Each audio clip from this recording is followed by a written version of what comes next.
जो आत्माएं पुण्यवान हैं वो तो कथा में जीवित आ सकती हैं, पर उन मृत आत्माओं का क्या करें जिनका शरीर छूट गया,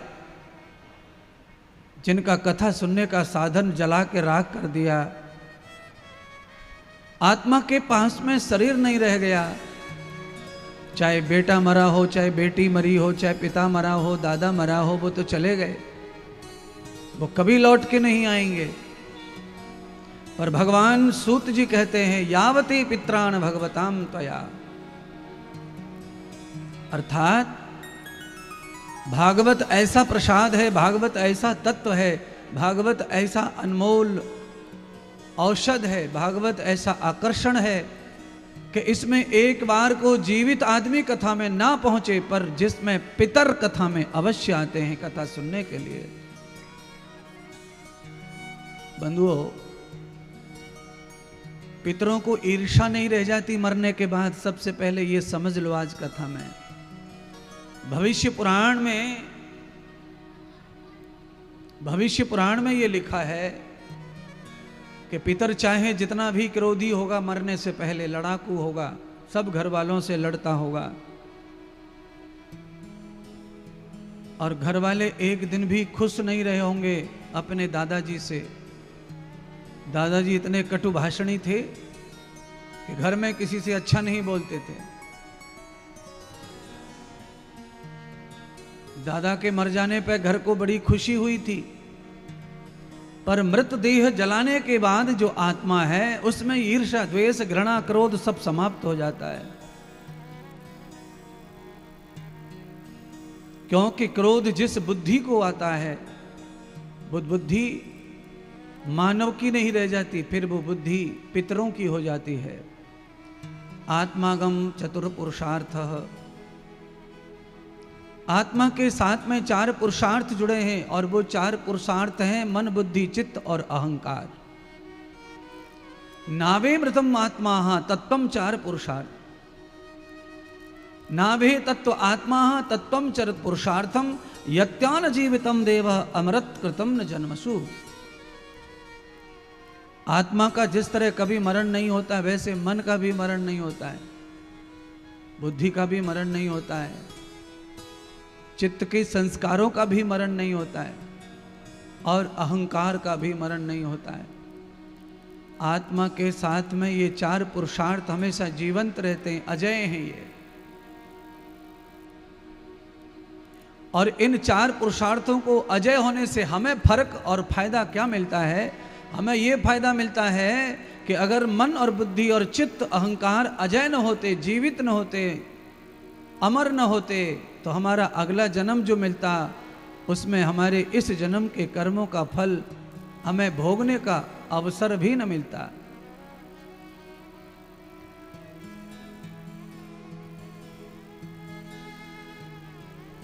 अगर हम आज ये कथा सुन रहे हैं, ये भव्य पांडाल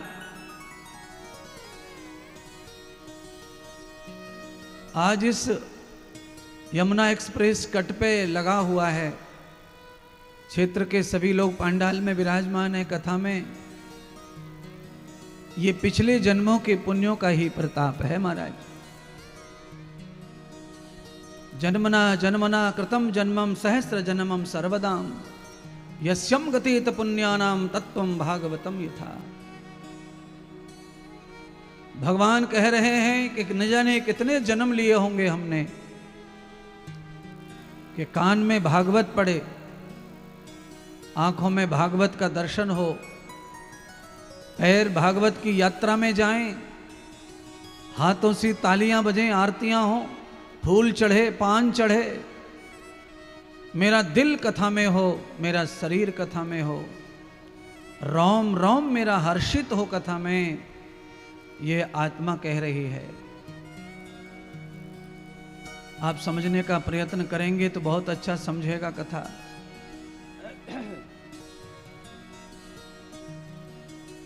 क्या समझा रहे महात्मा? समझने का प्रयत्न हम कर रहे हैं, आप बताओ महात्मा जी।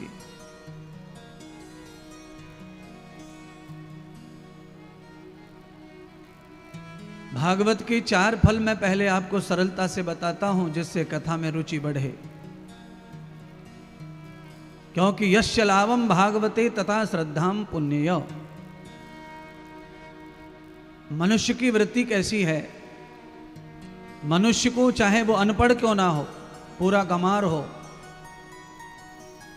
उसको भी ये समझता है कि मेरा फायदा कहाँ है,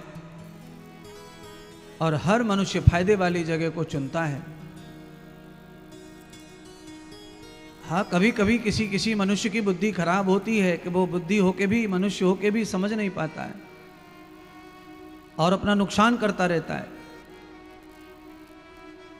पर वो नुकसान भी इसीलिए नहीं कर रहा है कि नुकसान के लिए कुछ कर रहा है, वो नुकसान भी इसीलिए कर रहा है कि वो कर्म करते हुए उसे उसमें फायदा समझ में आ रहा है, पर वो फायदे का काम था नहीं, पर वो मूर्ख है इसलिए उसे फायदा समझ रहा है। अज्ञान है, वासना ने उसके ऊपर डेरा डाल रखा है, इस कारण वो ज्ञानी होकर भी अज्ञानता में डूबा हुआ है और उसमें वो फायदा ढूंढ रहा है, पर होता नुकसान जा रहा है, होता नुकसान जा रहा है।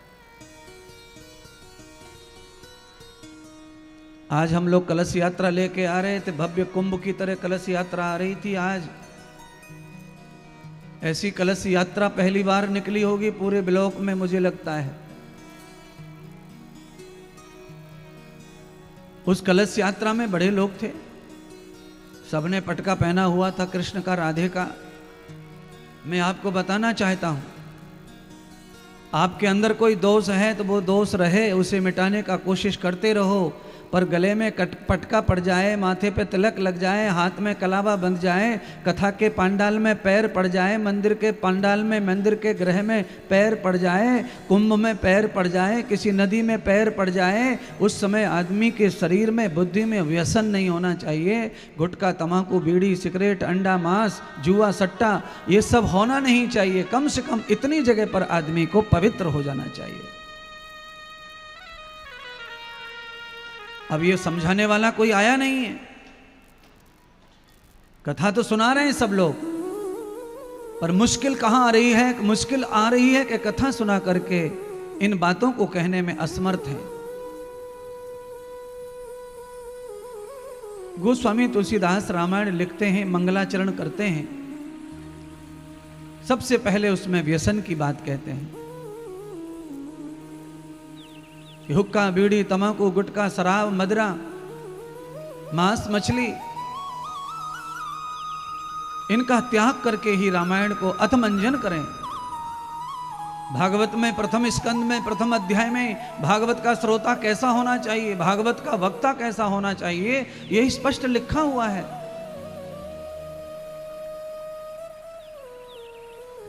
तो वक्ता का जो धर्म है वक्ता करे, तो वक्ता कैसा होना चाहिए फिर? तो कहा भक्ति, ज्ञान, वैराग्य आप्तो, विशुद्ध ज्ञान अर्जितम। वक्ता के अंदर कम से कम ये गुण होने चाहिए कि वो भक्ति से भरा हुआ हो, ज्ञान से भरा हुआ हो, वैराग्य से भरा हुआ हो, और ज्ञान भी विशुद्ध होना चाहिए, ऐसा अशुद्ध ज्ञान नहीं होना चाहिए। ता लक्षणम वक्ता विभूषितम। और देखिए, वक्ता चाहे जितना भी श्रृंगार करे, कोई फर्क नहीं पड़ता है उसके श्रृंगार से पब्लिक को। वक्ता की शोभा, वक्ता का श्रृंगार उसकी भक्ति है, उसका वैराग्य है, उसका ज्ञान है, और उसका उद्बोधन है, उसका कहने का, सुनने का स्टाइल है। वही उसके श्रृंगार को बताता है, वही उसके ज्ञान की सिद्धि करता है, और वही उसके वैराग्य की भी सिद्धि करता है।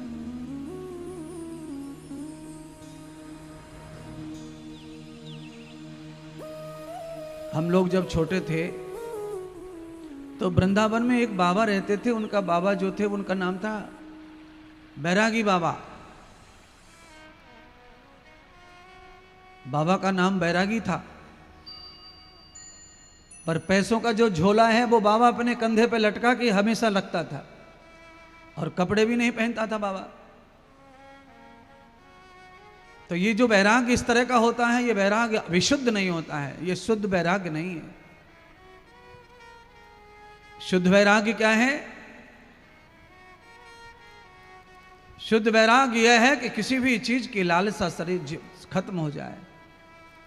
आप पैसों के ढेर पर बैठे रहो, चारों ओर आपके पैसा बरस रहा है, आपको बहुत आवश्यकता है पैसे की, पैसे की जहां आवश्यकता है वहां आपने पैसा खर्च किया, उपयोग किया पैसे का, और आप बस उतना ही पैसे को महत्व देते हैं। ये विशुद्ध वैराग्य है। आपका नाम वैरागी है, त्यागी है, और आप थैले को लपटाए तकिया के नीचे लगाकर ही सो रहे हैं, तो ये विशुद्ध त्याग नहीं है, विशुद्ध वैराग्य भी नहीं है। भक्ति ज्ञान वैराग्यौ,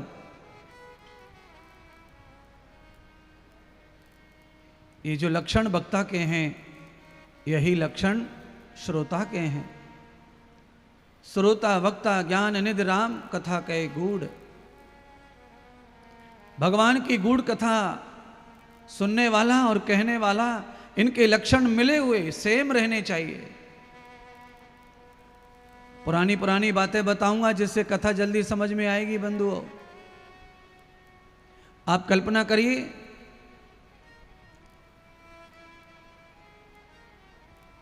ये पहला सूत्र मैं आदरणीय भरंगर जी के लिए समर्पित करता हूं। कथा का पहला दृष्टांत है ये।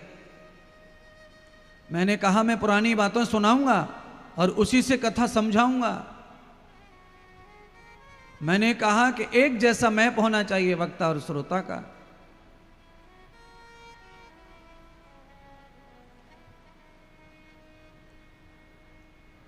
तो ही कथा समझ में आएगी, सफल होगी।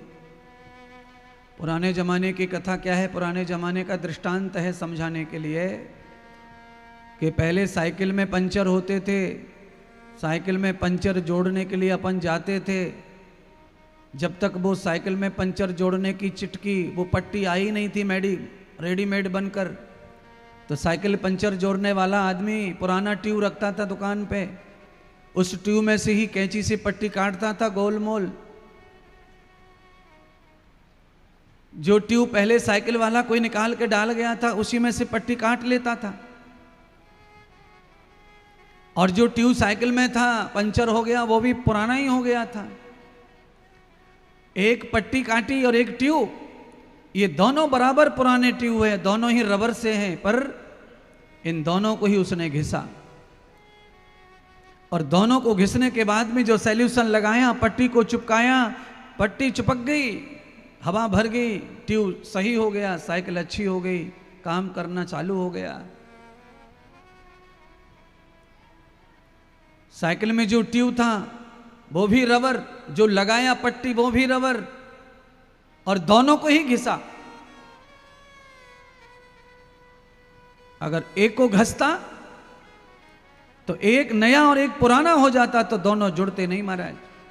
उसने दोनों को ही रेगमाल से घिसा, इसलिए दोनों ही नई निकल के आए, क्योंकि अंदर से हर चीज नई है, जो कुछ भी पुराना है वो बाहर से है। आप में सब लोग ये जानते हैं कि आपको गाल पर बाल कब आए, सबको पता है। आप सभी जितने भी नर नारी बैठे हैं, आप ये सब जानते हैं कि आपकी बगल में बाल कब आए, आपकी कांख में बाल कब आया। और आप ये भी जानते हैं कि बाल जो है बगल में कांख में पहले से नहीं थे, मूंछों पर बाल पहले से नहीं थे, बाद में ही आए हैं।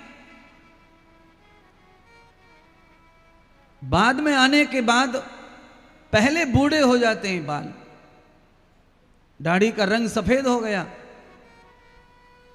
चमड़ी जैसी थी वैसी है, धीरे धीरे बाल बूढ़े हो रहे हैं, दांत बूढ़े हो रहे हैं, चमड़ी बूढ़ी हो रही है, क्योंकि ये वही अंग है, बाहर का संसार है, इसमें अनेक अवस्थाएं बदलती हैं प्यारे बंधुओं। और इसी अवस्था के कारण अंतर आत्मा की अवस्था भी बदलती है।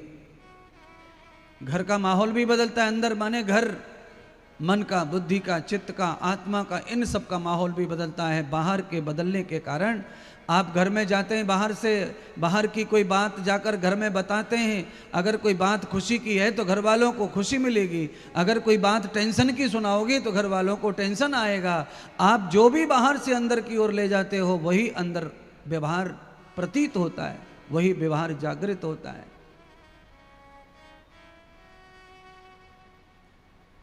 इसीलिए किस तरह आपका माहौल बन गया, देखो इस कथा का प्रभाव है ये। जब तक महात्मा बोल नहीं रहे थे, व्याख्यान चल नहीं रहा था, तो आपके अंदर भरा हुआ कचरा निकल रहा था, बिना रुके रुक नहीं रहा था, बड़ बड़ बड़ बड़ बड़ बड़ बड़ बड़ सब हल्ला मचाए हुए थे। अब ये जब प्रवेश हुआ, अंदर का माहौल जब सही होने लग गया है, बाहर से सही चीजें कान में जा रही हैं, तो अंदर के जो देवता हैं उनको सही आहार मिल रहा है, तो वो स्थानांत होकर, एकांत होकर शांति की ओर जा रहे हैं। तो अब आप कैसे शांत हो गए हैं, आपका ध्यान कैसे केंद्रित हो गया है। बाहर की प्रकृति जब अच्छी हो जाती है, हवा पानी बातें जब अच्छी जाती हैं, तो अंदर का सारा कार्यक्रम शांत और सरल और अच्छा हो जाता है।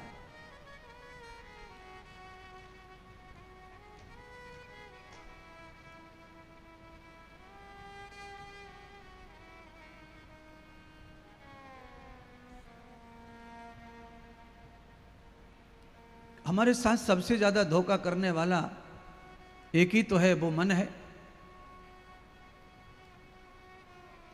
अब इतना बड़ा खर्चा क्यों किया है हमारे भरंगर जी ने?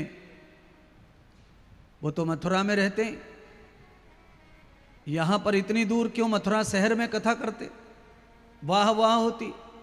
यहां क्यों कर रहे हैं? क्योंकि जहां की जनता से प्यार होता है वहां पर ऐसा आधार बनता है, वहां ऐसा रचना होती है, वहां पर ऐसी कथा होती है। अब देखिए सरकार कहां बैठी है, दिल्ली में, पर रोड तो यहां बना रही है, हाईवे में हाईवे जोड़ रही है।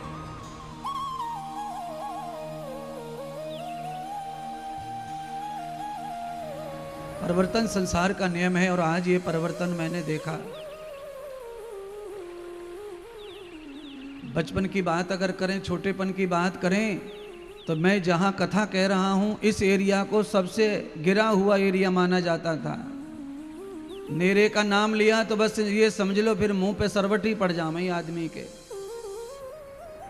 कहां जा रहे हैं? नेरे, अरे वहां नेरे में, मां का धरो वहां नेरे में। और आज आने के बाद में ऐसा लग रहा है कि यहां सब कुछ उतर आया, यहीं पे स्वर्ग है, यहीं पे सब बाजार है, यहीं बंबई, यहीं दिल्ली हो जाएगा।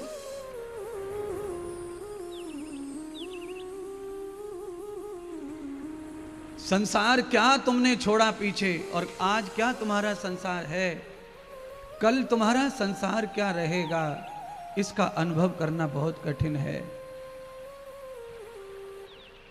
क्योंकि संसार में सुबह से शाम तक कितनी बार घटाएं आती हैं, कितनी बार बादल छटते हैं, कितनी बार धूप निकलती है, कितनी बार छाया आती है।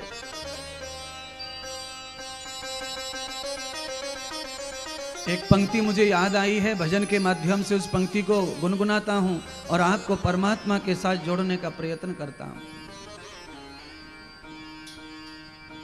दुनिया बनाने वाले, दुनिया बसाने वाले, कैसी तेरी माया है, हाँ कैसी तेरी माया है। कहीं बरसात, कहीं धूप, कहीं छाया है। कहीं बरसात, कहीं धूप, कहीं छाया है। कहीं बरसात, कहीं धूप, कहीं छाया है। दुनिया बनाने वाले, दुनिया बसाने वाले, कैसी तेरी माया है, कैसी तेरी माया है। कहीं बरसात, कहीं धूप, कहीं छाया है। कहीं बरसात, कहीं धूप, कहीं छाया है। कहीं बरसात, कहीं धूप, कहीं छाया है। कहीं बरसात, कहीं धूप, कहीं छाया है।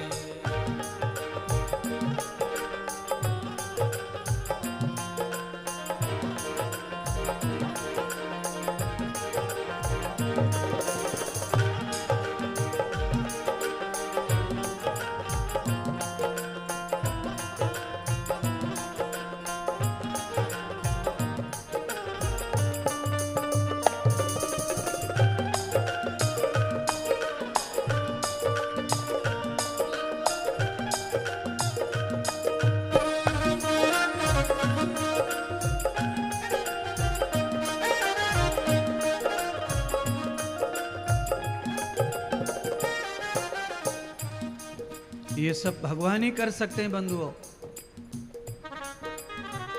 गुजरते पलों की टोली यही गुनगुना रही, गुजरते पलों की डोली यही गुनगुना रही। रुके ना समय की गाड़ी धीरे धीरे जा रही, रुके ना समय की गाड़ी धीरे धीरे जा रही। यही गुनगुना रही धीरे धीरे जा रही, यही गुनगुना रही धीरे धीरे जा रही। आज और कल परसों का चक्कर क्या चलाया है, आज और कल परसों का चक्कर क्या चलाया है। कहीं बरसात कहीं धूप कहीं छाया है, कहीं बरसात कहीं धूप कहीं छाया है। कैसी तेरी माया प्रभु कैसी तेरी माया है, कैसी तेरी माया है प्रभु कैसी तेरी माया है। कैसी तेरी माया है प्रभु कैसी तेरी माया है। हरि बोल। प्यारे बंधुओं, ऐसे काम नहीं चलेगा। ये जितनी बातें कर रही थी माताएं, अब कथा में कुछ करके दिखाओ, तब तो समझेगा कि खाली फाली। प्यारे बंधुओं, तुम भी बीड़ी तंबाकू हुक्का छोड़ना है, दारू छोड़नी है, ताली हाथ मिलाओ तब छूटेगा, ऐसे ना छूट रहा। हथलेटी में गड्ढा पड़ गए, गड्ढा घिस घिस के हाथी छाप। अब ना रहेगा हाथी छाप, 6 दिन बचे तुम्हारे पास में। हाथी छाप छूटेगा और तुम्हारे हाथ हथलेटी में लक्ष्मी छाप आएंगे, लक्ष्मी की मोहर लगेगी। कराग्रे बसत लक्ष्मी। जिस हाथ में लक्ष्मी का बांस है उसमें जहर रगड़ रहे, जहर रगड़ रहे, पागल हो गए हो।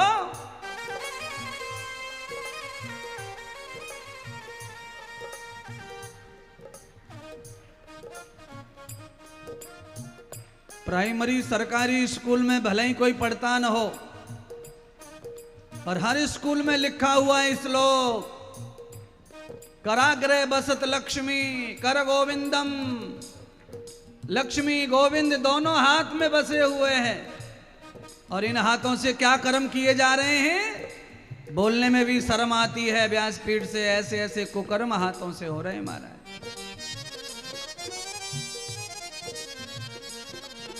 क्या माया है भगवान की। आज और कल परसों का चक्कर क्या चलाया है, आज और कल परसों का चक्कर क्या चलाया है। कहीं बरसात कहीं धूप कहीं छाया है, कहीं बरसात कहीं धूप कहीं छाया है। कहीं बरसात कहीं धूप कहीं छाया है। दुनिया बनाने वाले दुनिया रचाने वाले, कैसी तेरी माया है, कैसी तेरी माया है। कहीं बरसात कहीं धूप कहीं छाया है। कहीं बरसात कहीं धूप कहीं छाया है। कहीं बरसात कहीं धूप कहीं छाया है। एक और सुन लीजिए बात। ये पानी पिला रहा है प्यारा कोई बंदा पंडाल में। पानी जो आपके हाथ में आ रहा है किसी पात्र में आ रहा है, चाहे वो रबर का हो, प्लास्टिक का हो, थैली हो, गिलास हो। आपके पास कोई ताकत ऐसी नहीं है कि बिना पात्र के पानी को आप यहां से वहां ले जाएं। आपको नाला खोदना पड़ेगा, डोर डालनी पड़ेगी, गूल बनानी पड़ेगी, पाइप डालना पड़ेगा। आप बाल्टी ले जाओ, कलश ले जाओ, पर आपको पात्र चाहिए। केवल भगवान के पास में ये ताकत है कि बिना ही पात्र के पानी को समुद्र से भर करके तुम्हारे या सुक्का की घड़ी में बरसावे साल में कई बार। ये केवल भगवान कर सकता है। ऊंचे ऊंचे पर्वत हैं आसमां को चूमते, ऊंचे ऊंचे पर्वत हैं आसमां को चूमते, रेशमी घटाएं काली बादलों में झूमती, रेशमी घटाएं काली बादलों में झूमती। कहीं चांद सूरज कहीं चंदा को बनाया है, कहीं चांद सूरज कहीं चंदा को बनाया है, कहीं बरसात कहीं धूप कहीं छाया है, कहीं बरसात कहीं धूप कहीं छाया है, कहीं बरसात कहीं धूप कहीं छाया है, कहीं बरसात कहीं धूप कहीं छाया है, कहीं बरसात कहीं धूप कहीं छाया है, कहीं बरसात कहीं धूप कहीं छाया है। एक ही दिन में महाराज, एक ही घड़ी, एक ही पल अलग अलग दर्शन हो रहा है प्रभु की लीला का और प्रकृति का। किसी के जीवन में गम है, किसी के जीवन में खुशी है, और घड़ी में वही बजे हैं 2:15। एक ही टाइम में दो प्रकार के लोग दिख रहे हैं, कोई हंसता कोई रोता। एक ही टाइम है, कहीं रात है कहीं दिन है, कहीं लाश को शमशान ले जा रहे हैं सजा के, कहीं दुल्हन जा रही है ससुराल। एक ही टाइम है। इसीलिए आप सबको अब मैं कहना चाहता हूं, यातान घृतोर सर्वम। मनु भगवान कहते हैं कि हर चीज नई है, केवल ऊपर से जो उसका पुराना हो गया उसे घसड़ दो, रगड़ दो, खत्म कर दो। आप अपने घर में लोहे को ले लो, घर में रखी हुई परात ले लो, घर में रखा हुआ कलश ले लो। टाण पर, हमारे घरों में टाणों पे सामान रखा रहता है, कलश रखे रहते हैं, परात रखी रहती हैं जिनका अब कोई यूज नहीं है। तांबे की, पीतल की परातें पहले आती थी लगन में, सगाई में, वो सब रखी हैं लोगों के यहाँ, काली हो गई हैं, काली। चूहा उस पर गंदगी कर गए, काई आ गई है। और मैं कहना चाहता हूं उसे दुकान से भी ज्यादा नया करा जा सकता है। तो महात्मा बताओ कैसे नया करें पुरानी पीतल को? अरे महाराज, राख ले लो, मिट्टी ले लो, रेत ले लो, रगड़ दो, घसड़ दो पानी लगाकर। ऊपर का जो परत है गंदा हो गया है, वो निकल के एकदम नई परात हो जाती है। वैसे ही सत्संग का और कथा का जब रगड़ा लगेगा तो तमाकू कहां गिरेगी, बीड़ी कहां गिरेगी, दारू कहां गिरेगी, पता नहीं चलेगा। और अचानक से अंदर से एकदम अच्छा इंसान प्रकट हो जाएगा, मानवता प्रकट हो जाएगी, आरत्व आ जाएगा, वैदिकता आ जाएगी, ऋषित्व आ जाएगा जीवन में। आपके ही बीच में से मेरा जीवन खड़ा हुआ है, मैं कोई ऊपर से अचानक नहीं टपक गया हूं। सब आपके ही जीवन के, आपके साथ ही जी के बड़ा होके जीवन यहां पहुंचा है। पर कैसे पहुंचा है? महात्मा इंद्रदेव जो कह रहा है वैसे ही पहुंचा है। रगड़ा लगा लगा के, लगा लगा के सारी जो बुराई है, सारी जो कमी है, जो काई आ गई थी, जो दाग लग गए थे, वो दाग सब छुड़ाए गए हैं। तो अंदर तो सब कोरा ही था, वो कोरा जब आया तो कोरे का लाभ प्राप्त हुआ। कथा तो कह ही रहा हूं, किताब में लिखी, पर जीवन का अनुभव भी साझा कर रहा हूं। काहे को बुज़दिल बनकर जीना है, शरीर को बदलना है, जीवन को बदलना है, व्यवहार को बदलना है। गलती इंसान करता है, कभी कभी दया धर्म में भी गलती हो जाती है, कभी कभी लाड़ में प्यार में भी गलती हो जाती है। उस गलती का दंड तो भोग ही रहा है आदमी जब परेशान है तो, पर साथ में उस गलती से निवृत्त होने का जो समझ ले रहा है, सीख रहा है, वह उसके लिए सबसे उत्तम क्षण है, उत्तम घड़ी है। दुख में सबसे ज्यादा सीखा जाता है बंधुओं। 4-5 दिन मलेरिया टाइफाइड आ जाए किसी को, 4-5 दिन के उस दुख में आदमी कई सालों का ज्ञानी हो जाता है, ये ध्यान रखो। जब बोतल चढ़ती है, इंजेक्शन लगते हैं, रात में ठंड लग कर के, जाड़ों लग के, जब बुखार आता है, रजाइयाँ कंबल डाल के भी दद्दड़ी बंद नहीं होती है, तो आदमी को फिर समझ में आता है कि मैंने कहाँ गलती की जिससे ये दंड मुझे मिल रहा है। आगे चाहे जो हो जाए पर ये दंड मैं नहीं भोगूंगा। तो आदमी अपने जीवन में परिवर्तन लाता है, बदलाव लाता है। खाना बदलता है, सोना बदलता है, जगना बदलता है, जगह बदलता है और रहन सहन बदलता है। वो दिन था कि आज का दिन है, दोबारा मलेरिया नहीं होता, उससे टाइफाइड नहीं होता। दुख में आदमी ज्ञानी बने, बदलाव लाए जीवन में और एक नई सभ्यता की तरफ आगे बढ़े, जो सभ्यता तुमको दीर्घजीवी बनाए, उत्तम जीवी बनाए, प्रशस्त जीवी बनाए, जो व्यवस्था तुम्हें उत्तम बनाए, कृतकारी बनाए और तुम्हारे जीवन को सुंदर बनाए, प्रशस्त बनाए। तुम्हारा जीवन सीमित नहीं है प्यारे बंधुओं।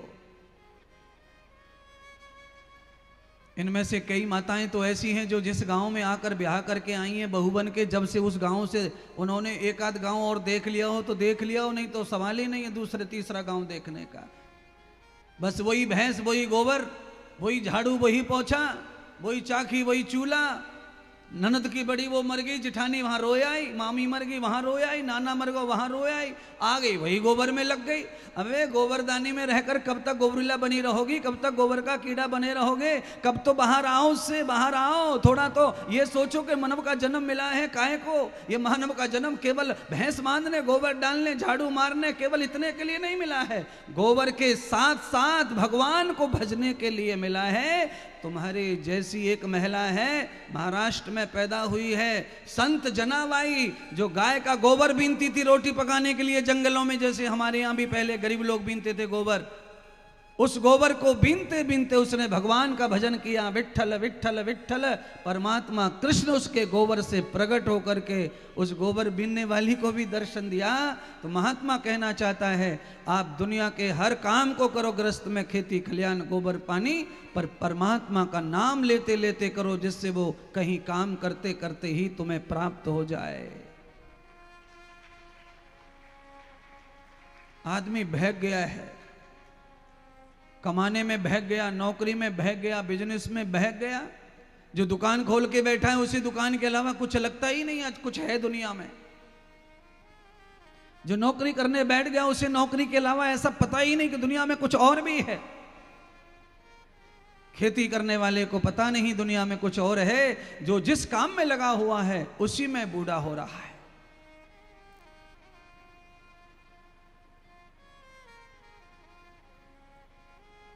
हमारे पास गाय भी है, हमारे पास कमरी भी है, हमारे पास में खेती भी है, पर हम कथा कह रहे हैं, भजन कर रहे हैं, अपने जीवन को निश्चय कर रहे हैं, कैसी जीवन का कल्याण होगा उस पद पे चलने का प्रयत्न कर रहे हैं। तो हम सब क्यों न चलेंगे उस पे?